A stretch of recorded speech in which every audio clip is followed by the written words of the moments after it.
Welcome back to another episode of the Better Than I Found It podcast. This is Mike McGraw, the men's golf coach at Baylor University. My guest today is Trey Mullinax, who is a member of the Korn Ferry Tour and also has had his PGA Tour card before. Trey was at Alabama. My 1 year I was there, he was a senior. I got to know him really well there. We had a great year together there. We talk about that. Talk about some other experiences in his career. A pivotal moment at Karsten Creek at the NCAA championship. He talks in a very vulnerable way about a confrontation he and Coach Sewell had at Alabama and how Coach Sewell's, kindness probably brought Trey to a different place and how that conversation they had that day changed his career at Alabama. We also talk about a very tough injury Trey had at the Colonial event a couple of years ago on the PGA Tour. Trey talks about his faith as well, so that's very important to him and has shaped his life. Trey's a really good guy. He is a Southern boy, a good old country boy from Gardendale, Alabama, and I think you'll really enjoy listening to his perspective on golf and on life. Let's get right to that interview. Welcome, Trey Mullinax, to Better Than I Found It. Thanks so much for coming on today. Thanks, Coach, for having me. Appreciate it.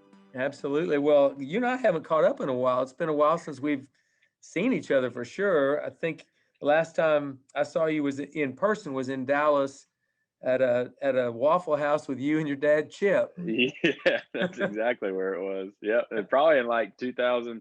We've texted and called a few times, but that was probably what, 2016? Yeah, 16 or 17, right in there. Yeah. Yeah. But so we've been text messaging, but this will be great to catch up today and just kind of. Absolutely. One thing I want to do, and I try to do with all these guests that I've had on Better Than I Found It, obviously I want some wisdom in there, and I know you've got some really cool things that you're going to talk about, but also just kind of telling the story, the story of how Trey Mullinax got to where he is. You're a PGA Tour player. You've been a pro golfer since 2014. Oh, yeah. And I think that it's always neat to hear a story about how a guy got there, but not very many guys start their pro tour career in Gardendale, Alabama. No, not a lot of them. I mean, how many people have played pro golf from Gardendale? I would say me and one other. Who's the other one? Kyle Sapp. He played at UAB. Yeah, I know Kyle Sapp is. Yeah, boy, I didn't know Gardendale. That's like a hotbed for golfers. Yeah, I mean, we got golfers everywhere in Gardendale. We're just a bunch of studs. Well, anyway, I've only known one guy personally from Gardendale, and you're it. So, but I will say this: our history is one of it started before I actually knew you, and I was standing on the 10th tee at the NCAA championship at Karsten Creek in 2011. Now, we're not going to go with that story right now because it's a hard story for you to talk about. I mean, you're bringing back great memories. I mean, just phenomenal memories of that place. Okay, well, we will discuss that. But let's go back a little further. You were just an old country boy from Gardendale, Alabama, who showed up at the Alabama golf camp. I did. And Jay Sewell, the head golf coach at Alabama, was someplace. He wasn't with you at the time. And his dad, Jackie Sewell, and God bless him and God rest his soul. He just passed away this last month. Such a good man. Truly one of the great men in golf. He really was. Yep. But he was in your group over on a par 4 that you could drive. Yeah. And Jay tells the story that his dad got on a cell phone and said, "Listen, Jay, if you like long drives that go way down the fairway and straight, you need to get over here right now." Yeah. Is that the way you remember it? That's pretty much verbatim of what he said. And he so the reason I was at golf camp is because I was trying to, I didn't play a lot of big junior golf events. I think I played one AJGA event and I finished dead last at Steelwood Country Club. Okay. I remember it like it was yesterday. I think I finished last by like 2 or 3 strokes. Like it's not very good. And so never really played in a lot of those, played all the sports growing up. And so I went to this, I was trying really hard to just try to find somewhere either to walk on or maybe get a scholarship or something. And so I went to Alabama golf camp and I was probably 15 at the time. And I was rooming with Willie Sellers, who ended up going to Alabama. And one of my dad's good friends, Russell Carter, we call him RC, he was friends with, he knew Scott Limbaugh, who was the assistant at the time.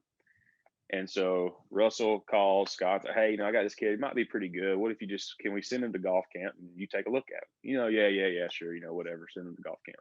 And so I go to golf camp, and I know Coach Limbaugh a little bit. So like he's, being nice to me, and, he was nice to all the kids, but, he's being nice to me. And I get put on Coach Sewell's dad's team, and we get to the number 2, and I drive the green up there, and it's exactly what you said. He called Coach Sewell on the phone and was like, hey, Jay, if you like it long and straight, you might need to come down here number 2 and watch this kid drive, and come down number 2 and watch this kid hit the ball. And sure enough, whatever Papa Jack normally told Coach, he was going to be there. And, I knew Coach Sewell, obviously loved his dad very much and respected his opinion. And so when he came down there to take a look at me, it was pretty awesome.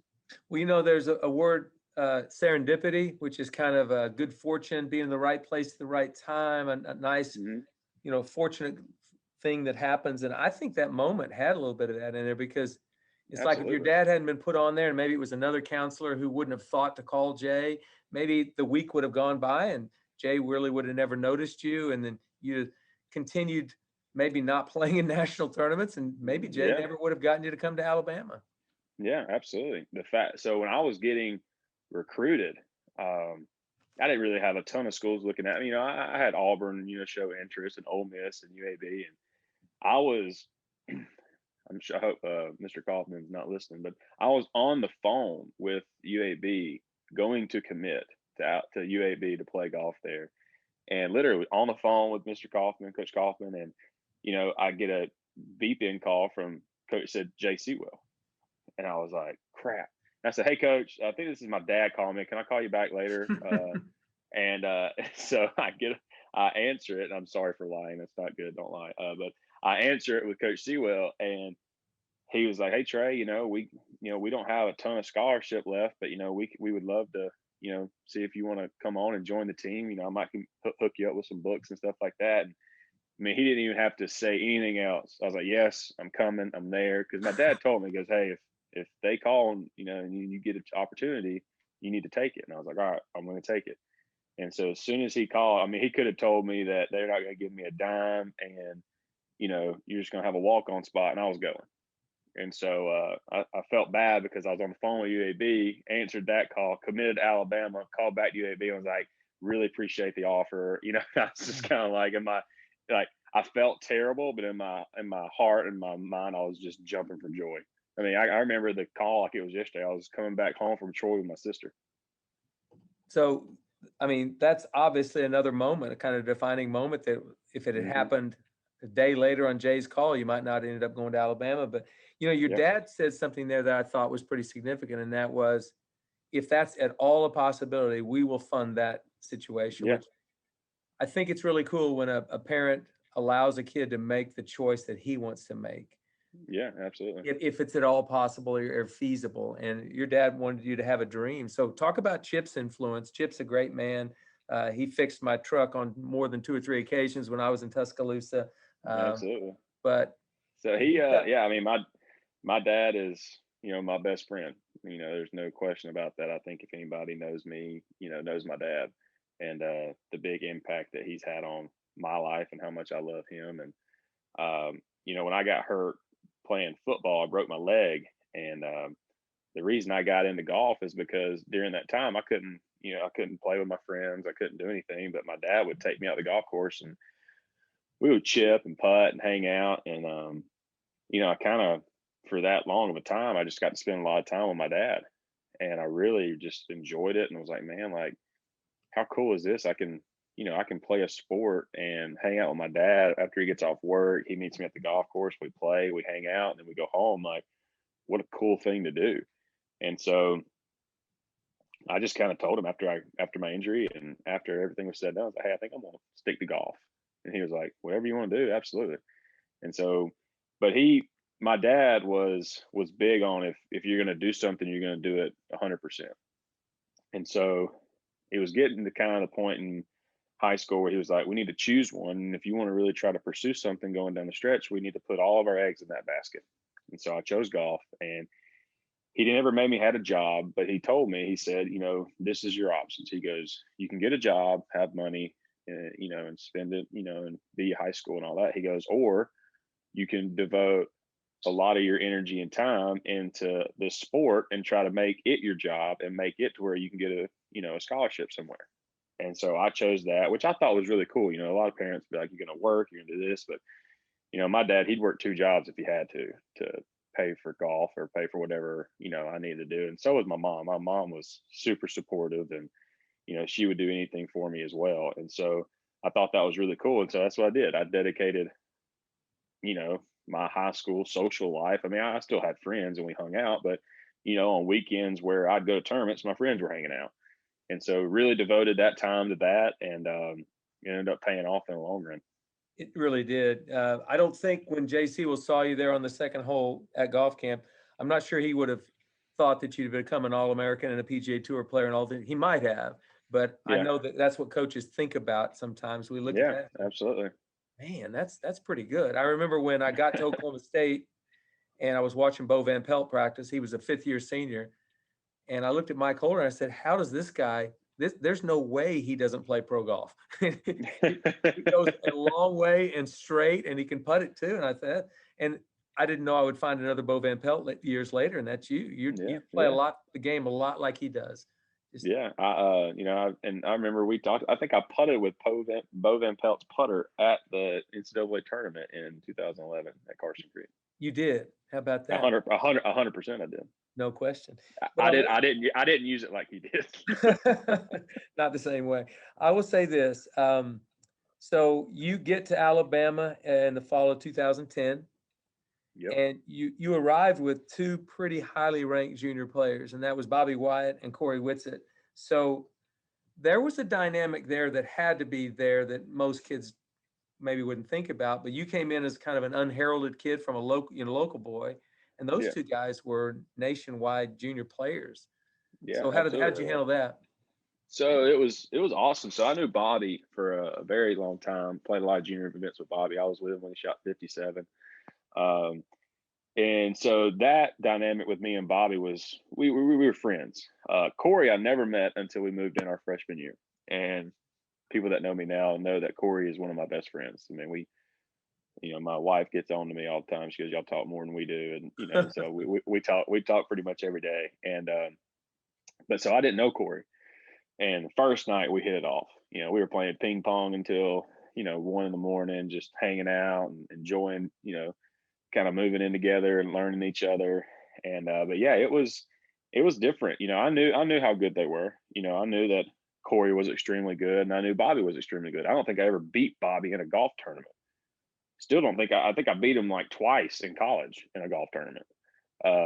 But, you know, I knew that, and Coach Sewell had that conversation with me when I was coming into Alabama. It was like, you know, we got a lot of good players coming in, and like, you know, it might take you a little bit. And I was never one to back down from a challenge. You know, I don't like doing things I'm not good at. And so I knew coming to Alabama that I was not going to be as good as these guys. So, you know, me and my dad just kind of talked about it, and it was like, okay, well, if I'm not as good as these guys, well, what if I follow them around and try to do what they do better? And that's kind of what I tried to do. I mean, I followed Corey around like a dog on a leash, you know, because Corey's short game was really good. Bobby's iron play was amazing, you know. So I was like, well, what do they do that's way different? And so, you know, and that's what I did. And Bud Collier was there at the time, Hunter Hamrick. And I remember I got there and Coach goes, Trey, you see what Bud does? Follow him around. And I was like, okay. So I'm sure Bud got annoyed with me because, I mean, Bud's on the putting green. Hey, Bud, what are you doing? What you working on over here? You know, like, and so like, that's just what I tried to do. Well, you know, we had a Maverick McNeely on the podcast earlier in the year. And that's one of the things he talked about was he looked at the upperclassmen. You were looking at some upperclassmen and some freshmen, but looking at guys who were better than you and figuring out what do they do? How do they do it? How could I do it better than I'm doing it now? And so that's one of the things that kids forget about. The most important resource a coach can give a player is not new golf clubs or a better dorm or even a better putting green to practice on. It's great players to practice against and with. 100%. And we always had competitions with each other in college, and I think that was what made us such a good team. Is that even in practice, I was competing against Bobby, I was competing against Corey. I might not have won a lot, but the times that I almost won were the best times. It's like, okay, like I almost beat him. I was pretty close. Mm-hmm. And so like he knows that I was close. So he knows that I'm close to beating him. And I remember we'd get on the putting green with Justin Thomas, and we'd have these putting competitions. And I'd always know when I would start getting close to Justin to win, and I know where I stood and all that. But then he would start going, "It's just Trey. It's just Trey on the putting green." And I know he was doing that because he knows that I was close to winning. But I might not have won a lot against him, but I was close, and I knew, and the fact that he knew that I was close means that I'm getting better. I like that a lot. That's really good. Well, so you go through that freshman year, and I think you surprised a few people because I played a lot. Postseason. You played a lot of golf, and you played in postseason, and that's where you and I met. So I want to talk about that because I honestly think every man's life has defining moments. Oh, this is definitely one. This is one for you. So I'm standing on the tee with another freshman, Taylor Gooch, who's playing the PGA Tour now. And there's 500 people around the 10th tee on the first morning of the NCAA championship. Felt like there were 500,000 people. Well, there was only 500. But I looked, you weren't saying a word. It was like, you didn't say a word. I don't even know if you met me, but Jay Sewell was going to walk with you. And so I knew who you were, though. Okay, well, that's fine. But so I did know this is that tall freshman they've got that's pretty good. And I told Taylor, I said, "Are you nervous?" Taylor says, "Yeah, but this is why I came to Oklahoma State. Look at this gallery. This is great." And, and so all I remember is, and by the way, that ball that you hit on 10 is still going left. Coach Sewell said that Boy Scouts, troop Boy Scouts couldn't find that first ball. No way. I mean, this ball is so far left. And hang on, we got to tell them, we're on number 10. We're starting on 10. Hardest hole in golf. If we were starting on number 1, like it's different. It's a par 5, whatever. But like we're starting on the hardest of hard golf courses. I mean, on number 10, it's the hardest hole. It's probably the hardest hole on that golf course, side 17. Yeah. I mean, all of them were hard to me. But I mean, this golf hole looks like there is no fairway. It's just rough and trees and woods, and I hit it in all of it. But go ahead. Sorry. Well, no, I'm just saying. And Jay was trying everything he could to just encourage you because he saw that ball go left, and it was, that's all right. Get you another one. You're good. It's fine. One more. We got one more. And thank God. Because okay. So anyway, I did want to relive that moment because you overcame that. Now, you didn't play that well that week. And no, I did not. Alabama didn't make match play, which was kind of surprising. But I think that was the first thing that kind of set the stage for some great success you all had later. But I think it was still an accomplishment for you as not a walk-on, but a low scholarship kid, unheralded, made a really good golf team better that spring and played at the national championship. So and it all started the night before. So we're sitting, I forgot who spoke that night. I think it was Scott Verplank. Scott Verplank spoke, and we're at dinner, right? Yep. I'm so nervous at the dinner that I break one of the glasses in my hand. I was squeezing it so tight. Wow. Like I was that nervous before the tournament even started. And so like Coach Sewell knew, he was like, oh no. Like, so, I mean, I literally shatter a glass. I have to get up while he's speaking, go to the bathroom, wipe the blood off my hands. And then Bobby's looking at me like, what are you doing? He's like, why did you just break that? I'm like, dude, I don't know. I didn't even think I was holding it that hard. And it just shatters in my hand. So like when I walked onto that tee, I don't know if you remember, but I broke 3 tees trying to tee my ball into the ground. I remember it took you a while to get the ball teed up. Like I couldn't get it teed up. And like it was an out of body experience for me on that hole. But yeah, I mean, it was the most nervous I've ever been in a golf tournament. And as I recall, Chip in the gallery was equally as nervous. Your dad. Yes, he was. He didn't think I had enough golf balls to finish. No, you did. You finished the week. And but I think that set the stage for some great things that happened later because but I want to ask you this question because this happens to lots of college golfers on every campus, pretty much at every level, every year. And that is, so you had some success, and then the next year you played some, but you didn't play in postseason as much, or you didn't. I know you weren't at nationals. So talk about that dynamic between you and Coach Sewell, how you handle it, if there was some anger, bitter, anything. But I want you to walk kids through how you can handle that, because it's not an easy situation. Yeah. So after postseason, I didn't have one score that counted at Carson Creek. Right. I don't think I broke 82.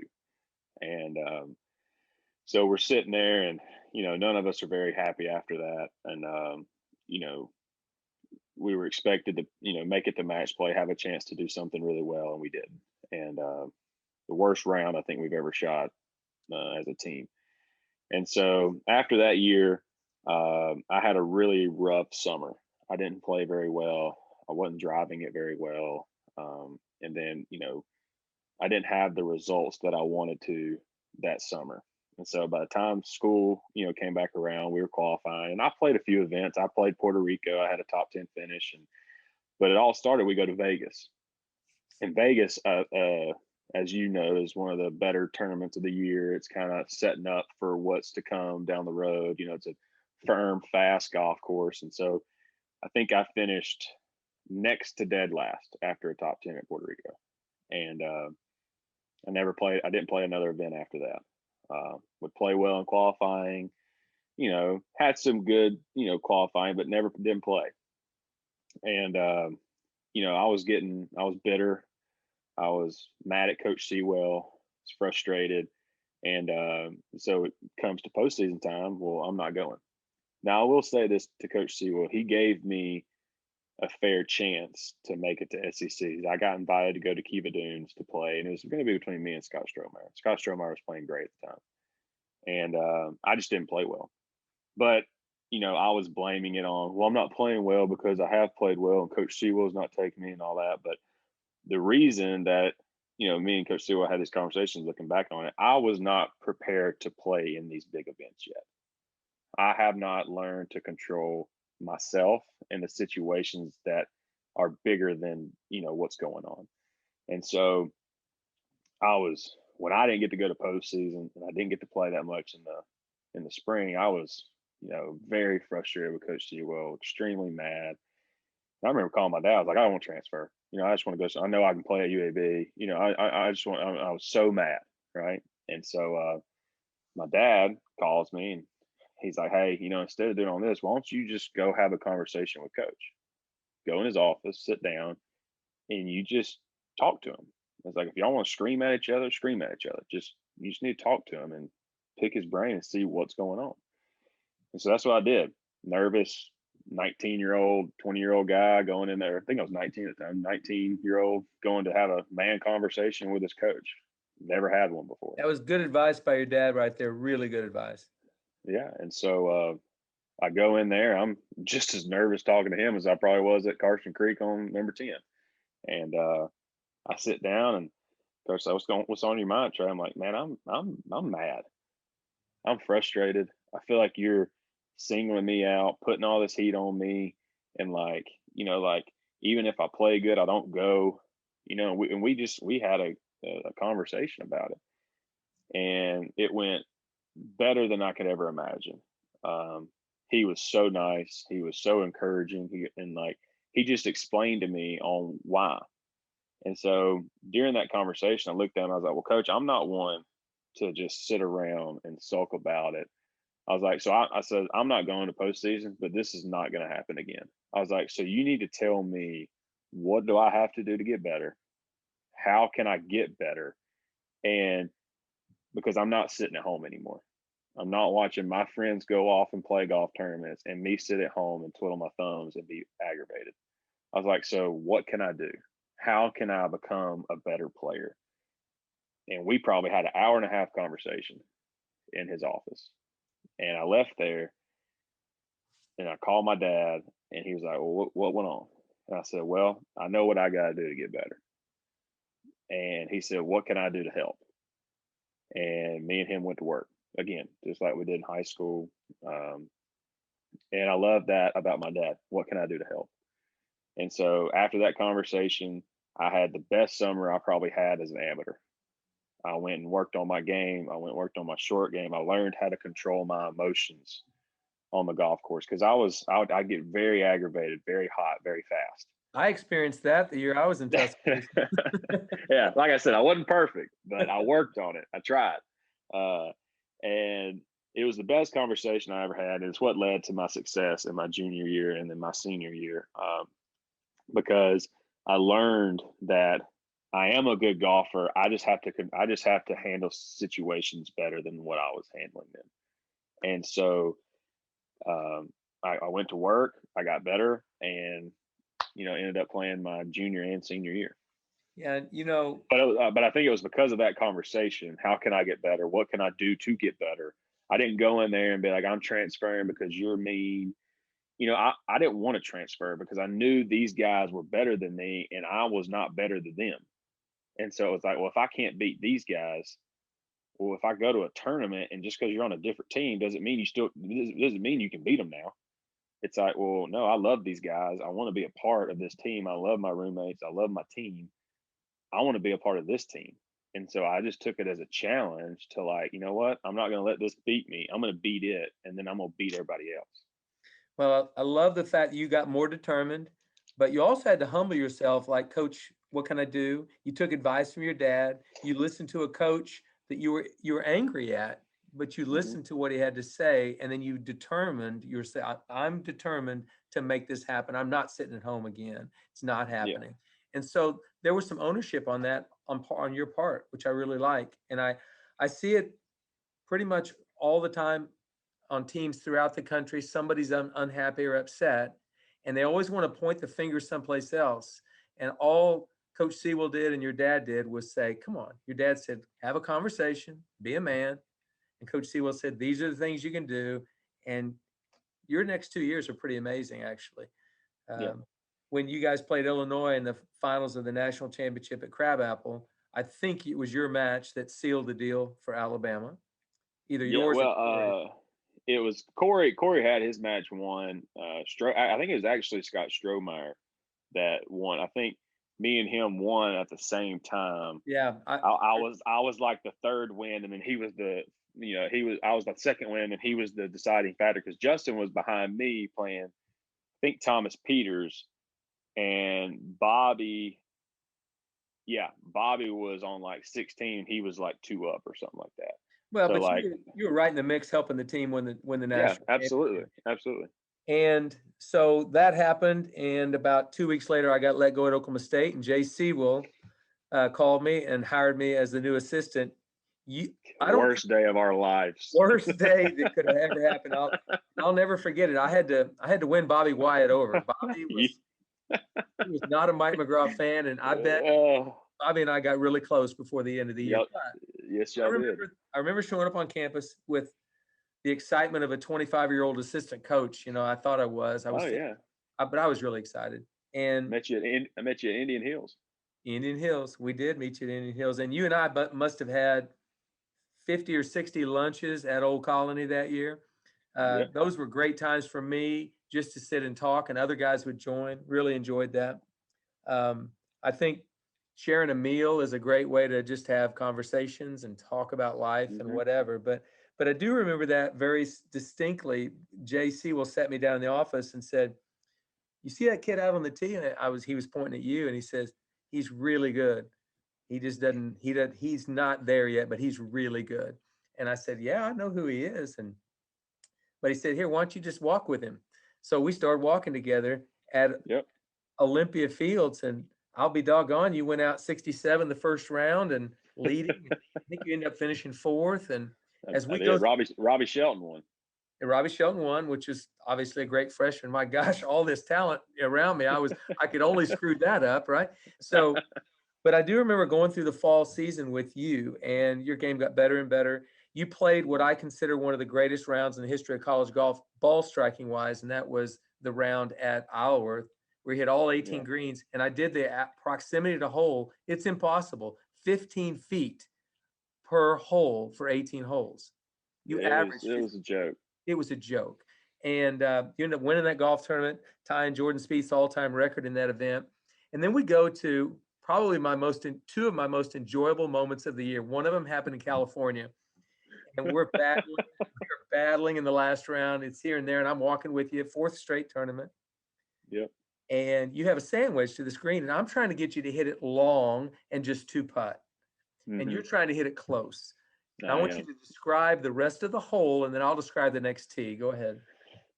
So yeah, you wanted me to hit it, long past it, probably 20 feet and two putt. And I'm sitting here, I'm not going to just verbally disagree with you, but in my mind, I'm going, I'm not hitting it long. No way I'm hitting it long. I got a sandwich in my hand. I'm about to make a three. Like, it's just college kid, right? I'm just going to make this because I was in contention to win. You were. And I think I was like a shot or two behind, and I was like, nah, screw that. I'm going to make a birdie. And I think I hit a great shot. I hit it pin high, but, didn't control the spin at all. Rips all the way off, ripped probably to the front of the green. I think a three putt. No, it was short of the green. You chipped up and three putted for dub. It was a double. Yes. Yeah. I know I three putted. Yeah. So I make double from like 120 yards, not even probably 120 yards. It was not very far. And I am, I just went from being in second to probably sixth. And like, I didn't know this at the time, but I knew making double was massive because I think USC was kind of creeping up on us. It was close.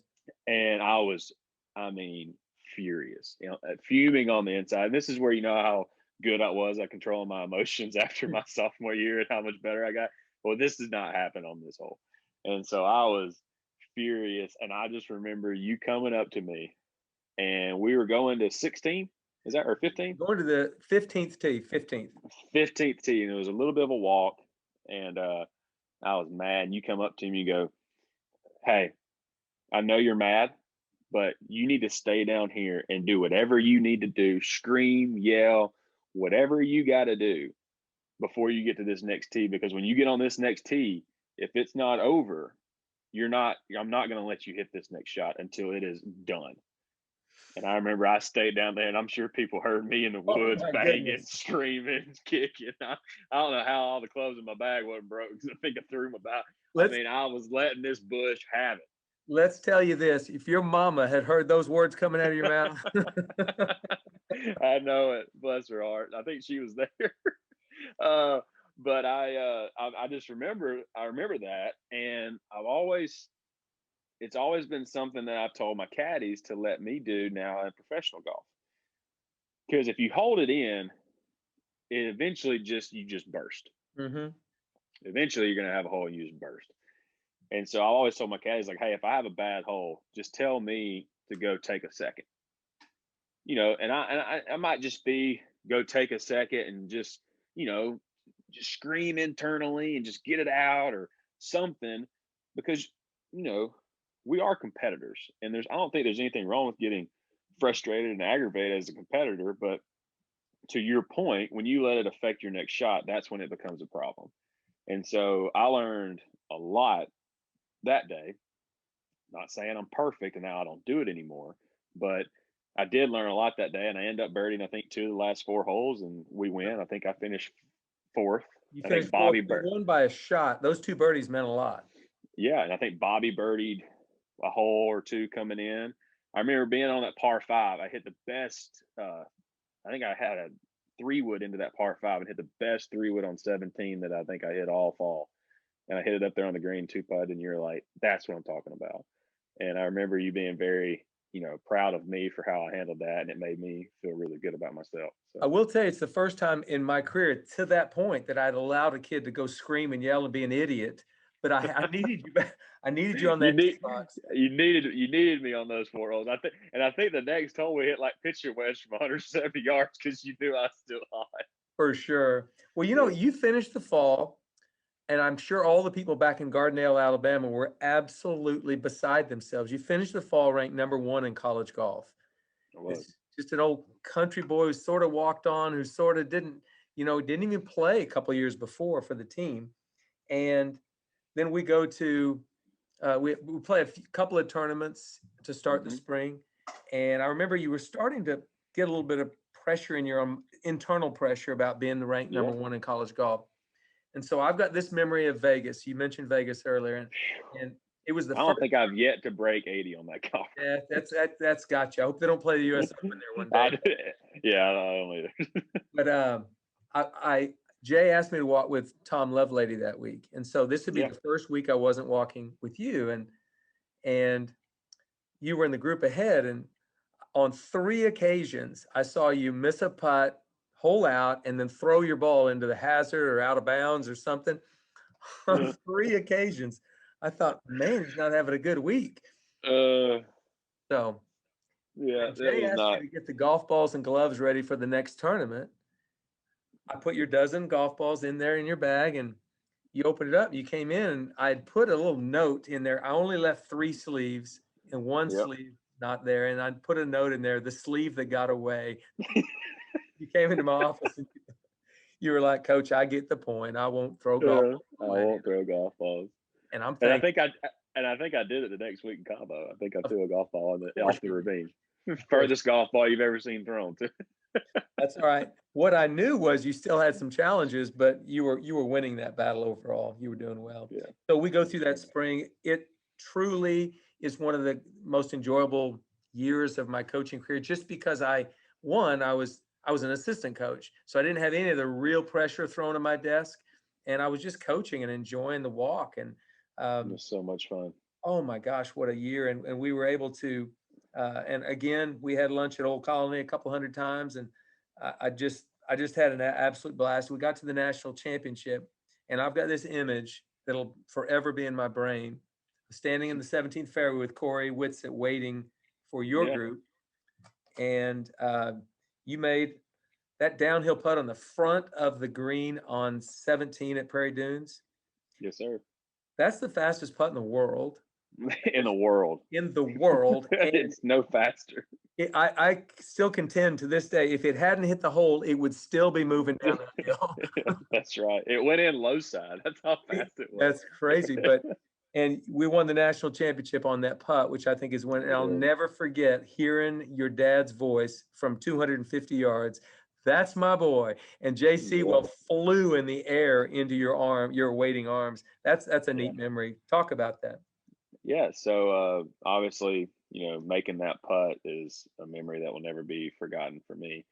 And I just think that when I made that putt, the battles that me and Coach Sewell have been through together, and all of the talks that we've had, him seeing me come up through a freshman before then at golf camp, and then through a freshman, like my dad yelling, "That's my boy!" Like my dad was my dad, but Coach Sewell was kind of like that figure I had away from my father that kept me accountable, that made me become a better man. Not only was he my golf coach, but he was someone I looked up to as a man.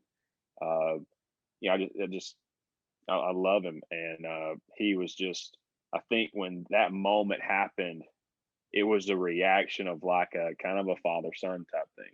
Not that he's but like that bond that we had, that close relationship that we had.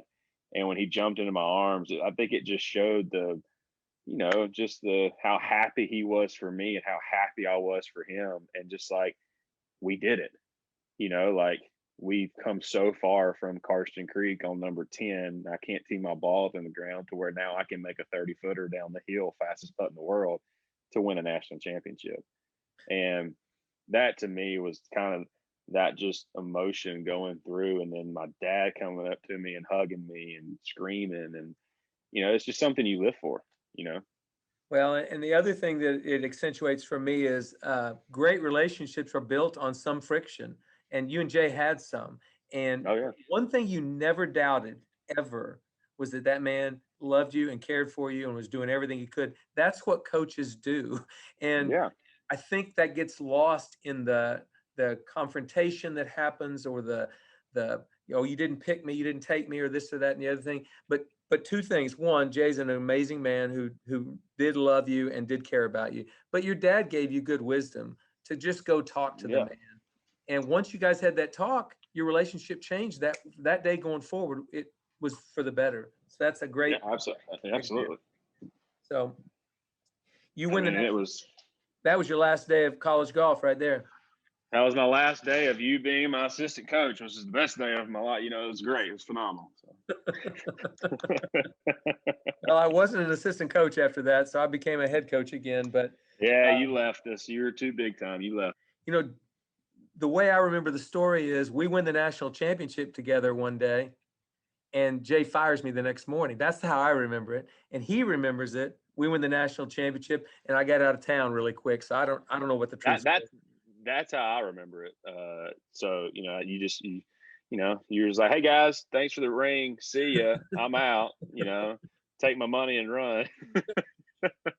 Well, anyway, we survived it. But so I got a job at Baylor, and you got a job as a professional golfer. So let's talk about, if we can, we're going to kind of end here with 5 or 10 minutes on your professional career and one very, very pivotal moment during that time, and then a speed round, and then we'll be done. But so you turned pro. How long did it take before you got status on the Korn Ferry Tour? So I went through Q school. I got status through Q school. I didn't have great status. I had conditional status. And I went and did the Monday. I don't know if you remember this. I went and did the Monday for Hawaii.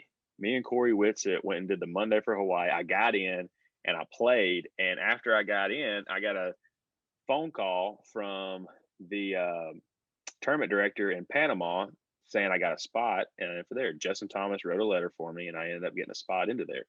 And so I got top 25 in Panama, long story short, top 25, get some status. And I think I played about 13 events that year, 14 events that year, and kept my card. And then I won the next year in Raleigh, and then got my PGA Tour card. Wow, that's a pretty quick little jaunt. That you didn't have to go years and years and years. That's great. No, I didn't. I was very fortunate, and I think it kind of brought back from college, qualifying all these years, qualifying to get in tournaments. I just kind of chose my thought process through Q school was that I'm qualifying, and I'm trying to qualify and make the team. And so I think that helped me a lot when I was going through school, is qualifying, and it helped me kind of get through the Q school process. And I know a lot of guys don't like qualifying in school, but it does help you when you get out to understand that, like, I understand now there's that university program with guys, and the top 5 guys get starts, which, is great and wonderful, but, a lot of guys aren't getting those. And so, like, how do you handle going through Q school, going through pre-qualifying, first stage, second stage, and, qualifying for tournaments is what helped me. I think so too. And I think putting yourself under that kind of pressure in college can build some confidence too for Absolutely a pro golfer. So you got your PGA Tour card, and you were trucking along really nicely. Let's talk about 2019 and kind of a pivotal moment up in Fort Worth that kind of changed a lot of things for you. Yeah, so I was having, one of the best years I probably ever had in 2019. I think I've missed like 3 cuts all year. I was playing great. Was top 30 in a lot of the stats. I wanted to be top 30 in. I hadn't had the putting that I wanted to that year, but was playing really well. And go to Fort Worth Colonial, and I got hit in the head in a pro-am by an amateur. Obviously, he was not trying to hit me in the head. And if this guy's listening, I know that he was not trying to hit me. But get hit in the head, fall to the ground, go to the hospital, got a mild concussion. They give me some pain medicine for my head and rest. And I was like, okay, well, rest. I mean, I've never had a concussion before, so I'll just rest. I won't play. After I play, I'll just come home. Well, I remember my head was killing me. I was not feeling very well. I was on this pain medication, and I don't remember one shot that I hit Thursday and Friday. And you know me, normally I have a pretty good memory. And I remember we got done on Friday, and I asked my caddy, or he tells me, I asked my caddy, and he was like, yeah. I was like, hey, do we make the cut? And he was like, yeah, you're in like 8th. And I was like, oh, cool. And so I ended up not taking the pain medication because it just felt like nauseous all day on the golf course. And it was hot. It just didn't feel very well. And so I ended up not taking the medication. I do remember all the shots I hit Saturday, Sunday, which were a lot of them. And I think I ended up finishing like 40th. And that was the last cut I made in 2019, I believe. And so we get done there, and like I said, I was having one of the best years I ever had, and now all of a sudden I can't break 80. Chunking shots, 200 yards looked 100 yards, 100 yards looked 200 yards, and just couldn't get the golf ball, just couldn't hit it. And eventually at Barbasol, which is about 5 tournaments after, I pass out on the golf course and start throwing up. And my dad rushes me to the hospital. I think they put 2 bags of IVs in me, and they tell me to go home. I get diagnosed with a severe concussion. And so I had to go to a neurologist, vision therapy, because my vision, I had like a mild little heat stroke in Barbasol. And so I had a concussion with my mild stroke. It really messed up my vision. My depth perception was extremely off. Convergence alliance is what they call it. It was just very, very bad. And so it took me 4 months to go through that process to get my vision back to where it was. I had to wear sunglasses and in my house. Couldn't have if I was around blue light at all, I had to wear sunglasses, just had to go through that whole process. And so when I was going through that, it was tough. I mean, I didn't play for 18 months because soon after that, the coronavirus hit and then we were shut down. And I only had 2 starts left. Hang on a second. Make sure my phone is charging. Sorry, Coach. Yeah, I'm good. And so we go through like I said, we go through that 18 months. I'm not playing a lot. I'm going through coronavirus, and I had 2 starts left on tour. Well, I played those 2 starts before coronavirus, didn't get enough points, and had to come back down on the Korn Ferry, which I didn't have hardly any status on. And so that was tough. That was extremely hard. But not too long thereafter, you won on the Korn Ferry Tour. Yeah. So I went through a rough time in my mind and career during that 18 months. Very depressed, down on myself, and just kind of like, why is this happening? I was having one of the best years I ever had.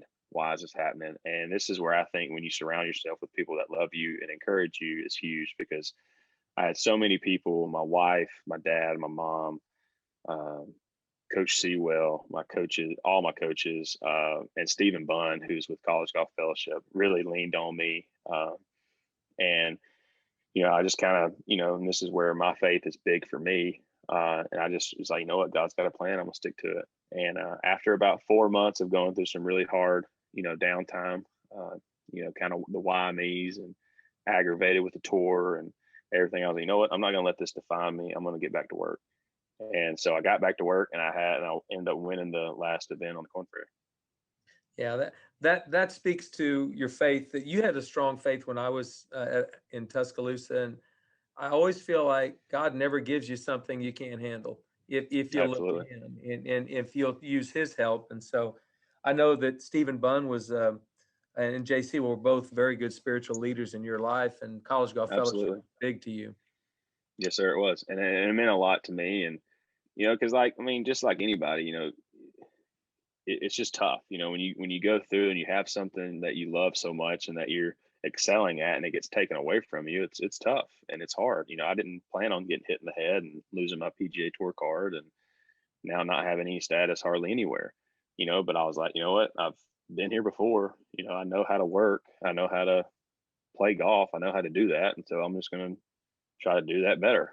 And that's what I tried to do. And so, are you feeling good now? Yeah, I feel great. I haven't played as well as I'd like to this year. Making a lot of cuts, just kind of not having the weekends. But, I know I'm close. I know that my game's close, and I'm going to keep working really hard. And, if I get back on tour, awesome. If not, then I know it's not because of lack of effort. I'm giving it everything I have, and I do believe I'll be back, and, I'll be ready to go. I love that perspective. Keep that perspective. Don't lose it. That's great. I'm going to try. My wife makes me keep that perspective. Yeah. Perspective.